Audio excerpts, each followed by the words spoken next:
안녕하세요. 김평원 교수입니다. 지난 시간에는 상상의 공동체와 만들어진 전통의 개념에 대해서 학습하였는데요. 우리의 상상의 공동체는 임진왜란 때부터 형성되었다는 새로운 패러다임까지 알아보았습니다. 이번 시간에는 임진왜란 때 형성된 상상의 공동체, 즉 민족의식이 어떠한 방식으로 계승되어 왔는지 살펴보겠습니다. 얼굴을 마주보고 접촉할 수 없는 거대한 공동체를 하나로 묶는 힘은 무엇일까요?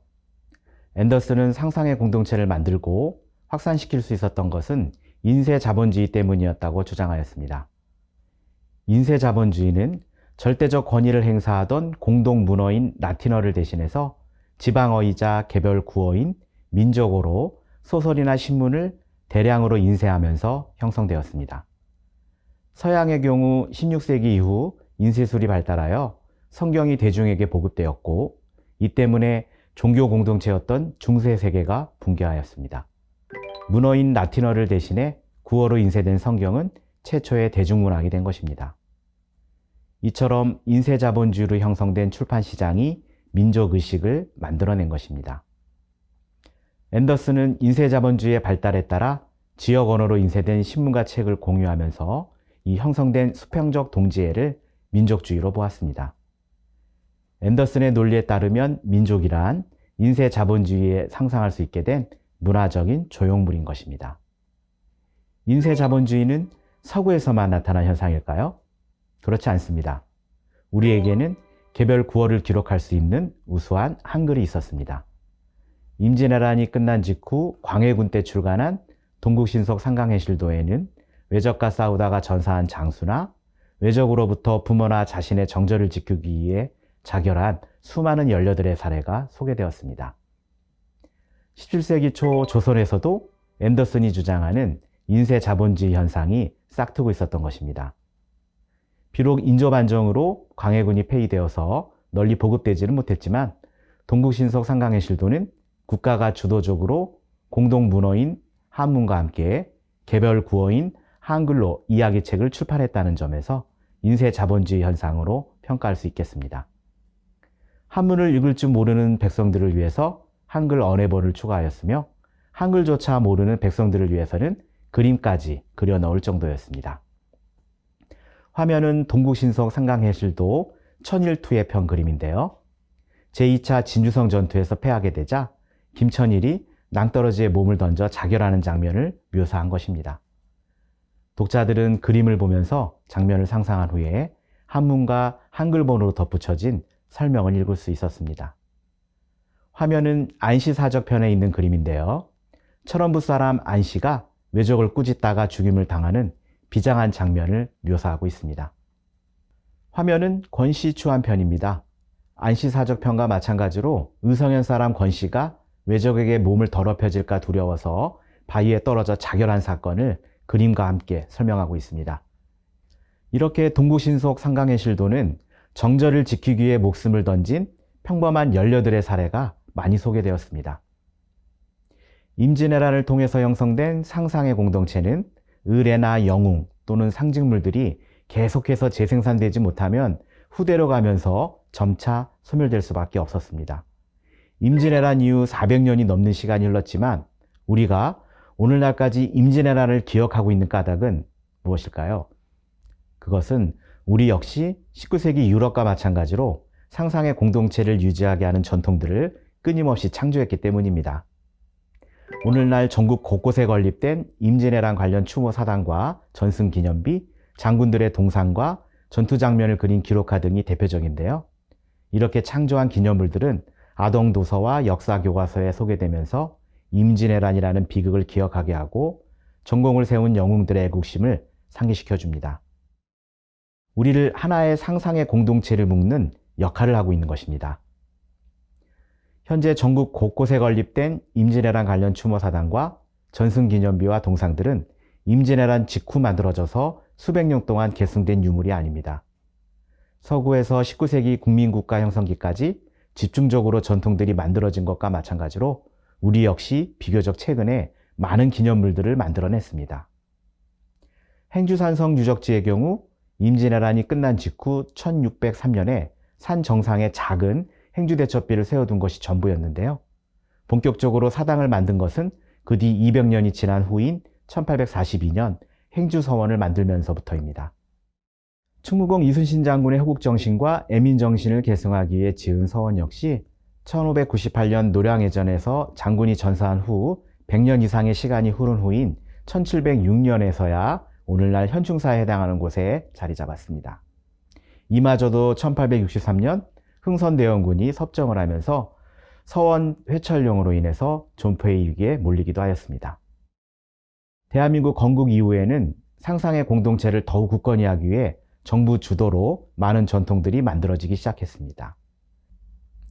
현재 행주산성 정상에 세워놓은 기념비는 1963년에 세운 것이며 건율 장군의 사당인 충장사, 충의정, 덕양정, 진강정 등을 짓고 정문에 대천문을 세워서 다양한 기념물들을 건설한 시기는 1970년 행주산성 보수 정화사업 때입니다.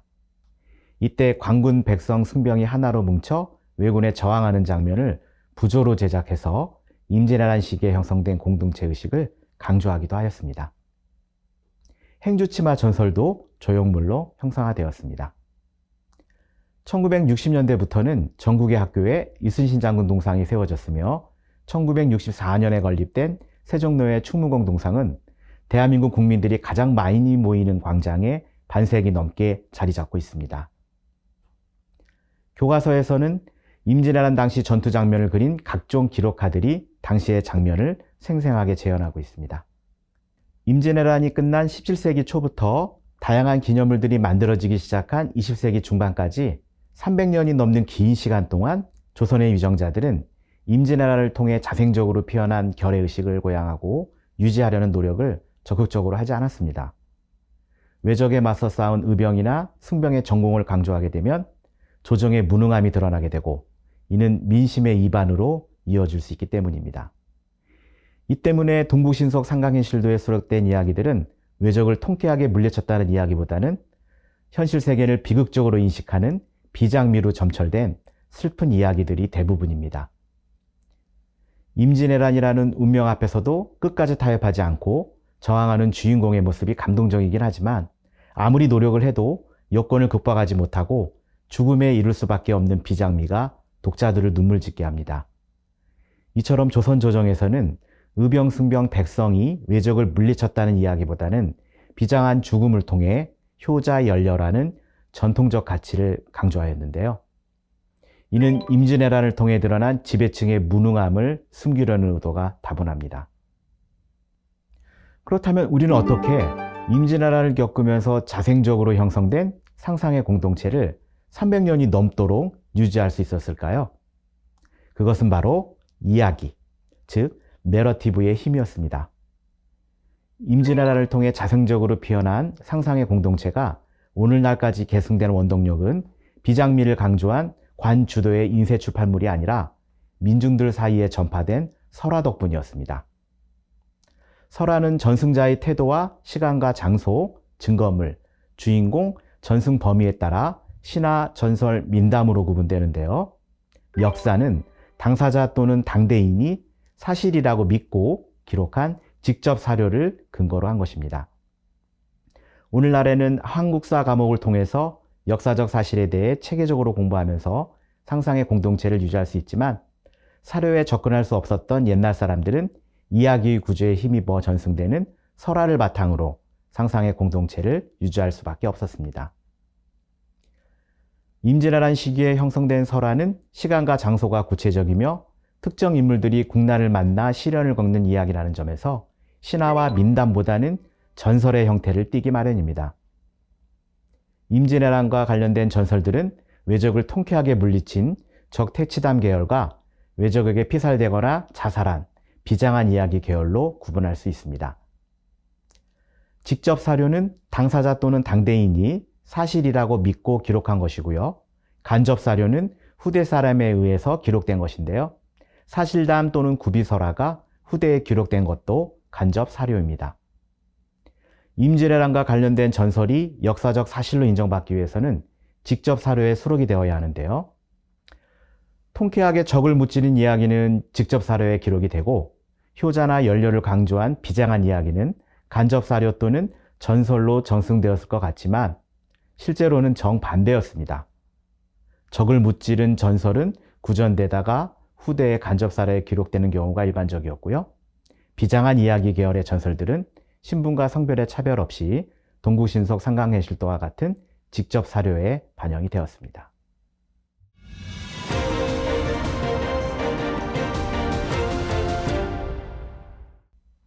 임진왜란이 끝난 후 조선의 위정자들은 동국신석 상강해실도와 같은 출판물을 통해 효자와 연료의 비장한 죽음을 강조하였습니다. 적을 통쾌하게 무찌른 사례는 애써 부각하지 않았습니다. 지배층의 무능함이 드러나기를 원치 않았던 것입니다. 하지만 민중들의 입에서 입으로 전해진 임진왜란 전설들은 비장한 이야기가 아니라 대부분 적을 통쾌하게 무찌른 이야기들입니다. 적을 통쾌하게 무찌른 임진왜란 전설을 대표하는 이야기는 전라북도 김제시 제월동의 보물상자 이야기가 있습니다.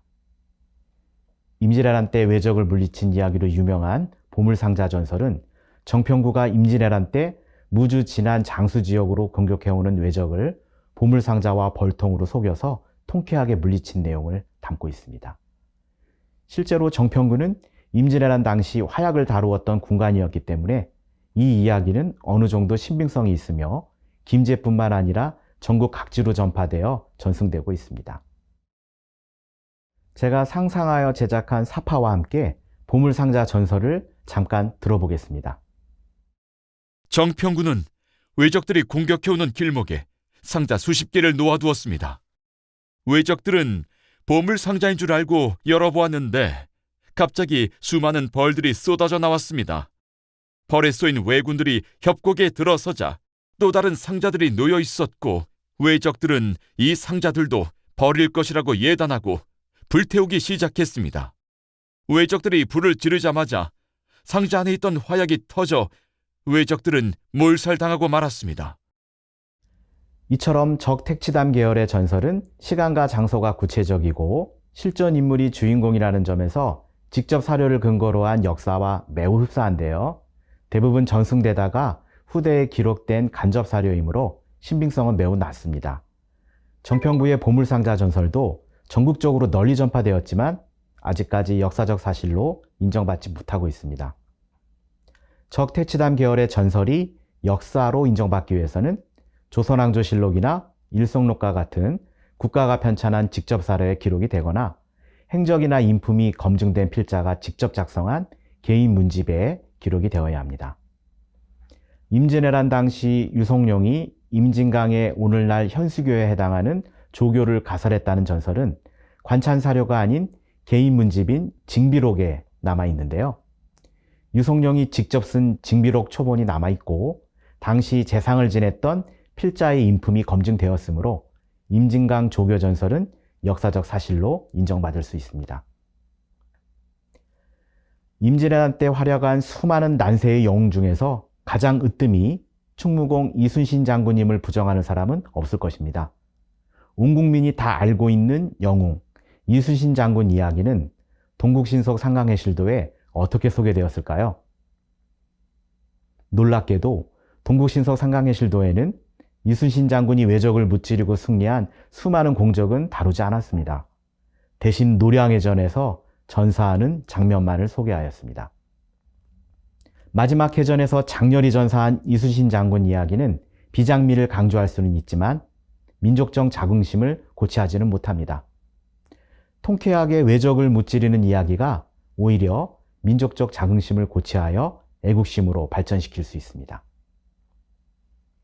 동국신석 상강해실도에 담긴 이순신 이야기를 통해 우리는 조선 조정에서 이순신을 어떻게 평가하고 있는가를 엿볼 수 있습니다. 이순신 장군과 마찬가지로 동국신석 상강해실도에 기록된 여러 장수들의 이야기도 왜적을 크게 무찌른 장면이 아니라 왜적과 싸우다가 전사한 비장한 장면을 주로 소개하고 있습니다. 이순신 장군과 함께 부산포해전에 참전하여 전사한 정훈 장군의 경우 해전임에도 불구하고 그림은 육전으로 잘못 묘사되어 있습니다.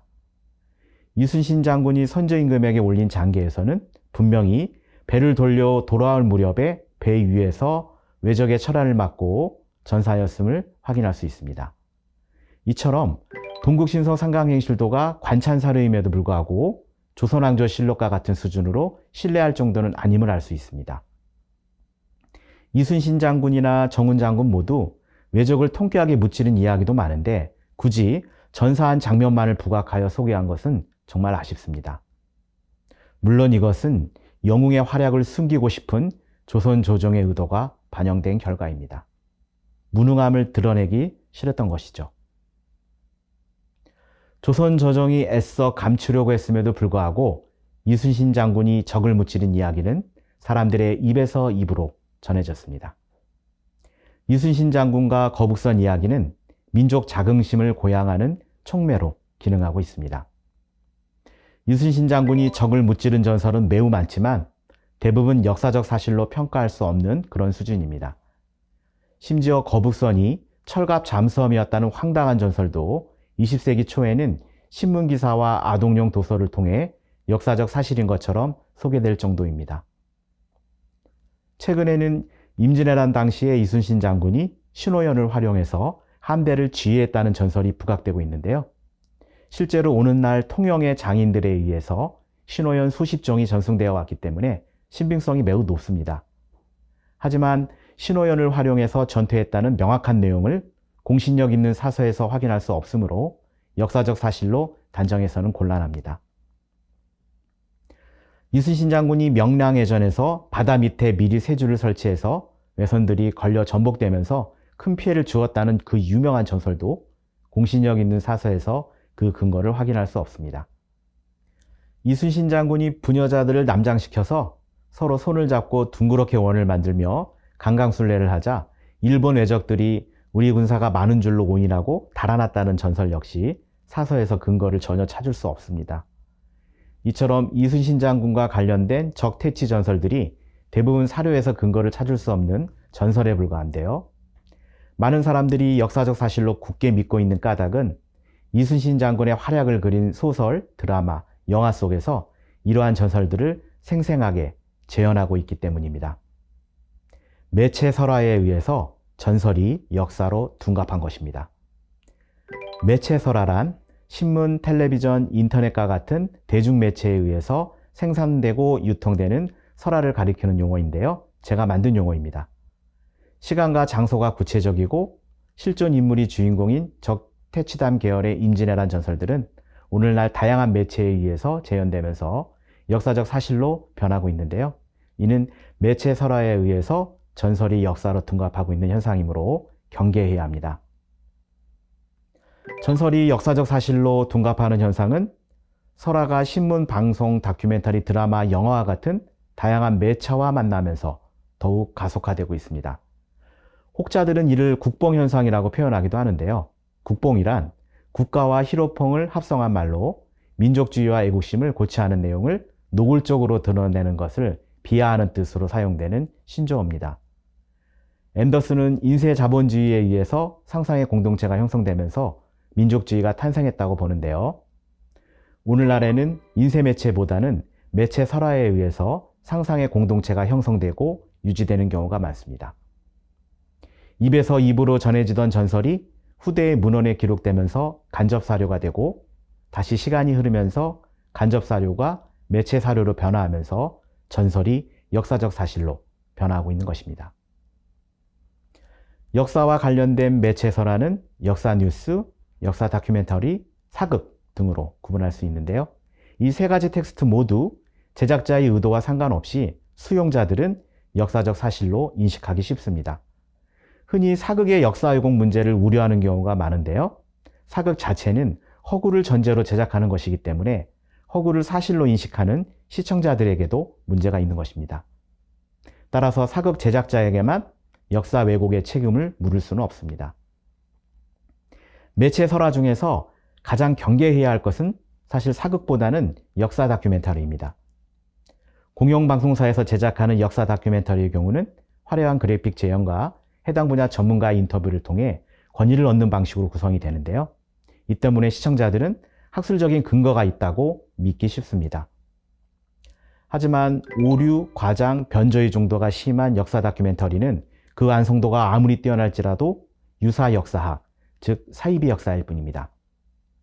유사 종교인 사이비 종교와 마찬가지로 역사와 유사한 형태를 취할 뿐 역사라고 평가할 수 없는 사이비 역사가 범람하고 있습니다. 매체 설화에 의해서 만들어진 매체 사료를 사서에 기록된 직접 사료와 구분할 줄 알고 매체 설화를 무분별하게 수용할 경우 유사 역사를 확대 재생산할 수 있음을 비판적으로 이해할 수 있는 능력은 현대 사회에서 요구되는 중요한 미디어 리터러시입니다. 매체 사료를 근거로 만들어진 매체 설화는 역사적 사실이 아닌 문화 콘텐츠에 불과하므로 직접 사료나 검증된 간접 사료를 근거로 하는 역사적 사실과 문화 콘텐츠를 구분하는 능력도 매우 중요합니다. 다시 말해 역사와 문화 콘텐츠를 구분할 줄 아는 능력은 매체 설화 시대에 필요한 중요한 미디어 리터러시인 것입니다.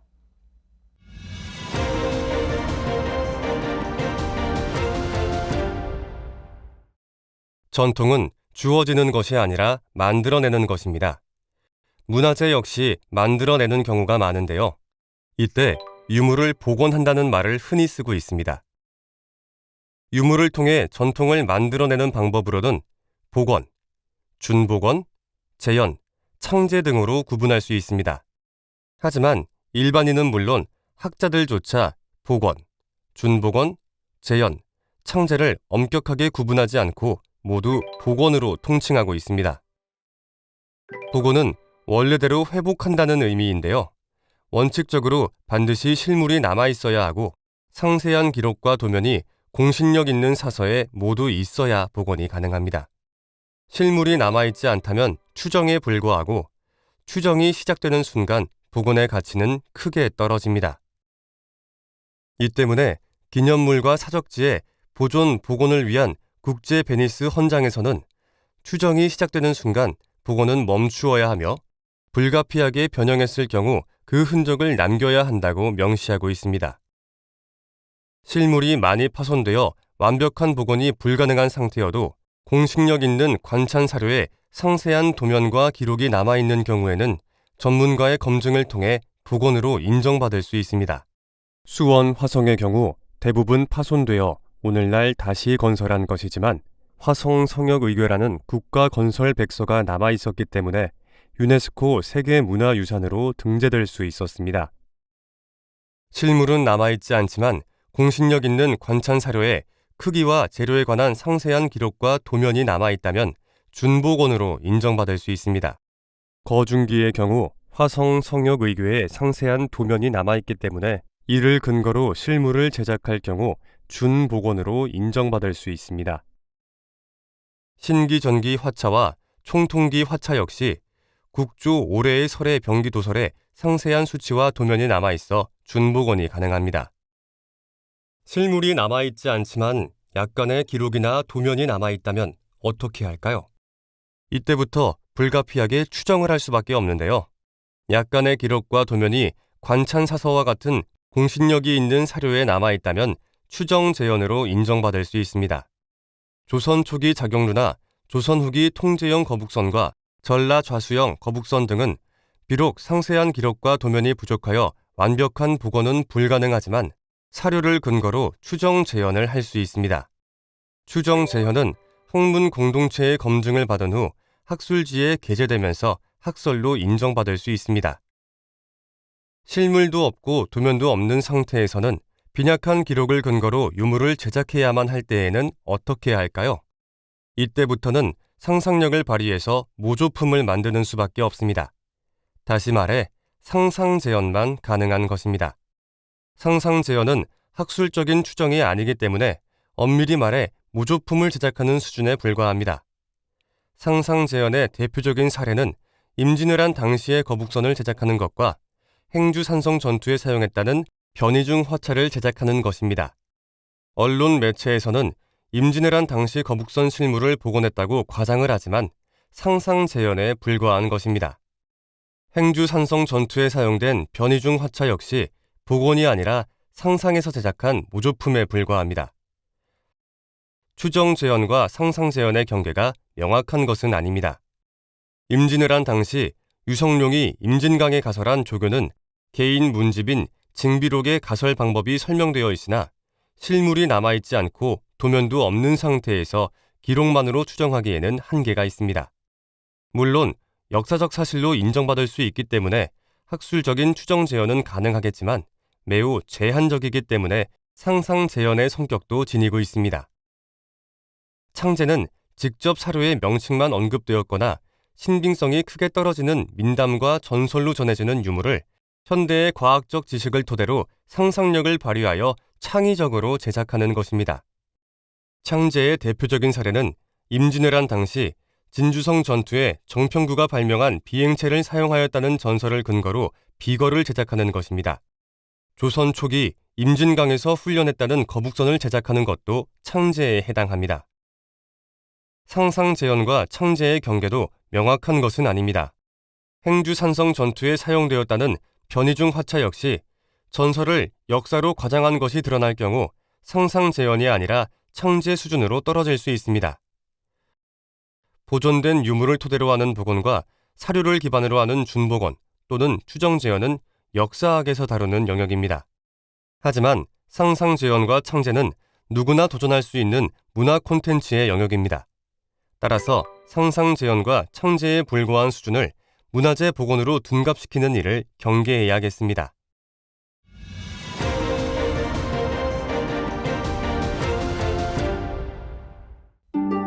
임진왜란 당시에 진주성 전투에서 정평부가 발명한 비거가 활약을 했다고 하는데요. 정말 믿을 만한 사실일까요? 진주성 전투에서 비거가 사용되었다는 것을 입증할 수 있는 직접 사료는 단 한 건도 없습니다. 정평구 본인 또는 당대의 인물이 비거와 관련된 기록을 남기지 않았기 때문입니다. 비거와 관련된 간접 사료는 18세기 이후에야 나타나기 시작하는데요. 고려 말 왜구가 영남의 한 읍을 포위했을 때 비거를 이용해서 탈출했다는 이야기가 신경준의 여암유고에 언급이 되었습니다. 하지만 이 내용은 구체적인 장소와 주인공을 알 수 없기 때문에 민담에 불과합니다. 신경준의 여암유고에 수록되었다고 하니 마치 공신력 있는 간접 사료에 기록된 것 같은데요. 그렇지 않습니다. 개인 문집인 여암유고에 수록된 거제책은 신경준이 1754년에 응시한 과거시험 답안에 불과합니다. 오늘날로 치면 논술 답안 속에 민담을 사례로 든 것뿐입니다. 19세기 이규경의 오주연문 장전상고에서도 비거 관련 내용이 언급되었는데요. 여기에서는 고려 말을 임진왜란 시기로 지칭하면서 사실을 왜곡하였습니다. 비거를 만드는 방법과 관련된 전설도 소개하였는데요. 정평구가 아니라 윤달규라는 인물을 소개하였습니다. 이렇게 이규경이 쓴 개인 저작물에서 비거가 활약한 시기를 임진왜란으로 특정하고 윤달규라는 인물이 추가되면서 민담이 전설로 바뀌기 시작하였습니다. 비거 전설이 퍼지기 시작한 것입니다. 비거 전설은 20세기에 이르러 단 한 건의 신문기사 때문에 역사로 둔갑하고야 말았는데요. 바로 1914년 8월 21일자 매일신보 기사입니다. 매일신보 기사에서는 영남의 한 성이 진주성이라는 구체적인 장소로 둔갑하였고 비거를 발명한 사람이 윤달규가 아니라 정평구로 수정되었습니다.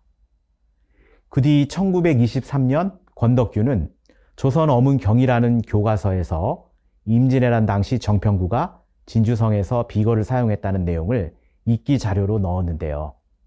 오늘날로 치면 국어교과서에 역사로 둔갑한 정평구 비거 전설이 실린 셈입니다. 최남선은 1930년 2월 4일자 동아일보에 조선 역사 강화라는 글을 실었는데요. 이 글에서 정평구의 제작으로 전하는 진주성의 비거라고 설명하면서 비거 전설을 소개하였습니다. 최남선의 조선 역사 강화는 원래 역사 개론서였는데요. 동아일보사의 요청으로 신문에 연재한 것입니다. 따라서 정평구의 비거는 최남선에 의해서 학술서에 최초로 언급된 것으로 볼 수 있겠습니다.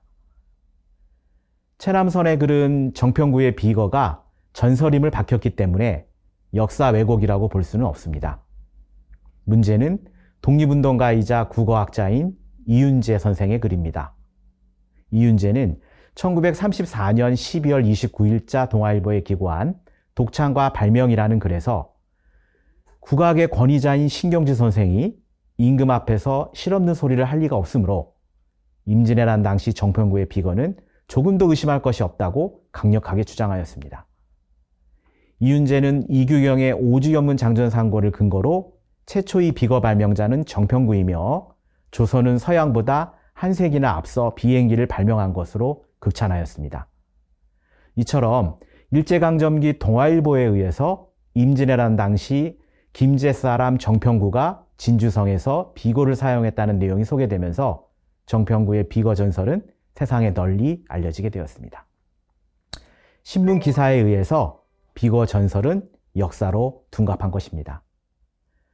최근에는 미국의 라이트 형제보다 300년 먼저 정평구가 비행기를 발명했다고 주장하는 지경에 이르고 말았습니다. 매체 설화가 세계 최초의 비행기를 만들어낸 것입니다. 비거와 유사한 사례로 행주산성 전투에 활용되었다는 화차 전설이 있습니다. 흔히 임진왜란 당시 행주산성 전투에서 행주치마와 화차가 사용되었다는 이야기를 들어보셨을 것입니다. 행주치마 이야기는 민간 어원설로서 전설로 밝혀졌는데요. 그렇다면 화차 이야기는 전설일까요? 아니면 역사일까요? 가장 공신력이 있는 직접 사료인 조선왕조실록에서는 변희중 화차에 관한 기록은커녕 변희중이 소가 끄는 전투수레를 만들어 적진으로 돌격했다가 크게 졌다는 기록만 민망하게 남아 있습니다. 직접 사료인 난중잠록에서는 변희중의 패전을 좀 더 상세하게 전하고 있는데요.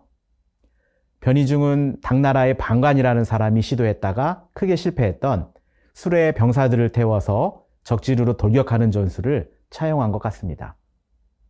변희중이 제작한 전투용 수레는 총통을 발사하면서 돌진하는 탱크 개념이 아니라 병력을 태워서 적진으로 돌진하는 장갑차 개념이었습니다.